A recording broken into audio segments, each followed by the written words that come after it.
শ্রেষ্ঠ নৌকা বুঝছস, এটা আমি বানাই দিচ্ছি।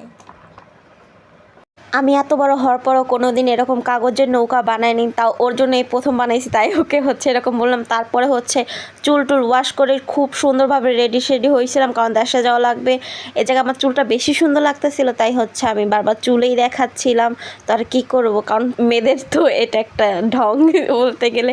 যাই হোক, তারপর হচ্ছে আমি পায়ে মেহেদি দিয়ে দিই, কারণ আমি জানি দেশে গেলে আমি নিজের জন্য একটুও সময় পাবো না। এই জন্য হচ্ছে আমি আগেই নিজের পায়ে মেহেদি দিয়ে নেই, হাতে যেহেতু দেই নেই, কারণ ঈদের আরও 2 দিন বাকি ছিল। এই জন্য জাস্ট শুধু পায়ে দিয়ে দিই। তারপর হচ্ছে কি আমরা দেশে চলে যাই আমাদের বাসায়, যে আমার ভাইয়ের ছেলে বাজি টাজি ফুটা ছিল, এগুলো নিয়ে তাহিরা প্রচুর ভয় পায়, অনেক কাহিনী হয়। তারপর হচ্ছে আমরা মামানির বাসায় চলে যাই, মামাদের বাসায় চলে যাই। তো মামাদের বাসায় যাওয়ার পথে এরকম কিছু গাছের রাস্তার ক্লিপ নিচ্ছিলাম। এই যে এই জায়গায় মহারানী দেশে যাওয়ার পর আমাকে একটুও পাত্তা দেয় নাই, জাস্ট শুধু গাড়ির আওয়াজে ভয় পায়।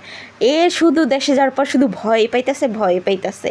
তাও এর কিছু অল্প ক্লিপ নিতে পারছি, যেহেতু সে আমার সাথে একটুও ছিল না, আমাকে একটু পাত্তাও দেয় নাই। তারপর মামানিদের বাসায় যাওয়ার পরে এই যে মামানিদের এটা উঠান, এখানে এত পরিমাণে বৃষ্টি হচ্ছিল, চাঁদ রাতের দিন। হ্যাঁ, তারপর আমি বৃষ্টিতে গোসল করি, এখানে ভিউটা এত বেশি সুন্দর, তাই একটু কিছু ক্লিপ নেই।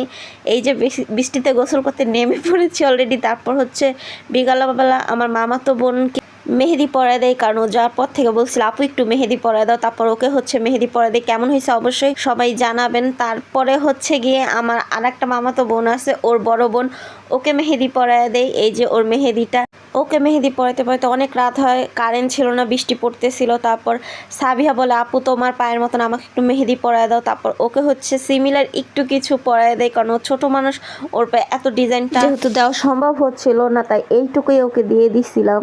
ওদের সবাইকে মেহেদি দেওয়ার পর প্রায় 3টার ওপরে, এই যে আমার হাতের কী অবস্থা, 3টার পরে হচ্ছে আমি নিজের জন্য একটু সময় বের করে নিজের হাতে মেহেদি দিয়ে এদিকে আমি নেল আর্ট করছিলাম, যেহেতু ফেক নেলস কিনা হয় না। তারপর ঘুম আর হয় নাই। তারপর সকাল 5টা কি 4টার দিকে আপুকে মেহেদি লাগাই দেই, তারপর আম্মুকে মেহেদি লাগে। ভোর 4:30টার দিকে আম্মুকে আর আপুকে মেহেদি লাগানো শেষ করে সবার প্রথমে তাহিরাকে মেহেদি লাগাইলাম, ওকে বেশি গর্জিয়াস, কারণ ও খুব বেশি নড়াচড়া। আজকে ভিডিও এই পর্যন্তই।